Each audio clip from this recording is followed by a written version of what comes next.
Amerika Tashqi ishlar ministrligi Sharq Turkistondagi jazo lagerlariga qamalgan Uyg'urlarga qartilgan zulm, dafsandichiliklarni tanqid qildi va Xitoyning nohaq odam tutqun qilgan bu kishilarni qo'yib berishga chaqirdi. Amerika Tashqi ishlar ministrligining bayonotchisi Morgan Ortagos mundaq dedi: Amerika 3 milliondan ortiq kishining xolgancha va nohaq tutqun qilinishidan andish qilmoqda. Xitoy hukumatı bu orqali osonliklarni milliy kimligi va diniy e'tiqodidan voz kechishga majburlamoqda. Xitoy hukumatidan tutib turilayotgan Uyg'ur va boshqa musulmonlarni ro'za hitta oilalari bilan jam bo'lish uchun qo'yib berishga chaqiramiz. Bu rayondagi kishilik huquq tajovuzchiligi oxirlashi kerak dedi. Sharq Turkistonlik oliy maktab o'quvchisi Subihinur Umarjon Xitoyning Uyg'urlar ustidagi zulmini anglatdi. Biz boshlang'ich 2-sinfdagi vaqtimizda otizm darsi bor edi. Xitoylar o'zlari kommunist bo'lg'achqa bizni dinimizni unutib, o'zlariga o'xshash ateist bo'lishimizni orzu qiladi dedi.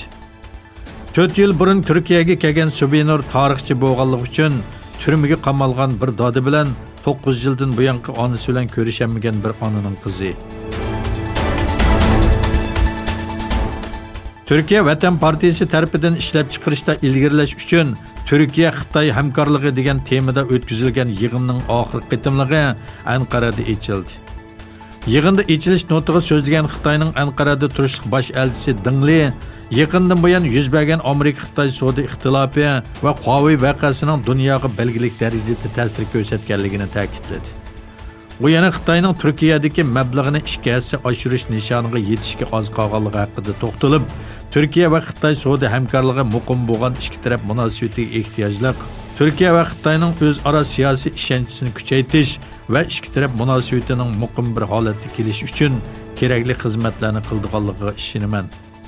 Ikki tarafning siyosiy munosabati va iqtisodiy hamkorligi ijobiy ta'sir ko'rsatsa, Türkiye ve Xitoy orasida barliq sohalarda hamkorlikda zo'r ilgirlash barliq keldi dedi. İranning rahbari Ali Xamenei İranning Amerika bilan qat'iy muzokara o'tkazmaydiganligini va barliq doiralarning bu haqda o'rtaq fikrda ekanligini aytdi. Xamenei İranning Yevropa ittifoqi va boshqa davlatlar bilan masalasi yo'qligi va muzokara olib bormaydiganligi haqida to'xtalib, muzokaralarda asli masala muzokara qilinadigan temalarning bekitilishidir. Biz hamma temada muzokara o'tkazmaymiz. İnqilobning asosiy prinsipi va davlat mudofaasi muzokara temasi bo'lanmaydi dedi. Amerikaning Huawei'ga embargo yurgizish qaroridan keyin ikki davlat orasidagi texnika urushi qizib ketdi. Xitoy armiyasining kompyuterlaridan Windows sistemasini amaldan qoldirib, o'zi tadqiq qilib chiqqan yangi mahsulot sistemasini ishlatishni planlamoqda.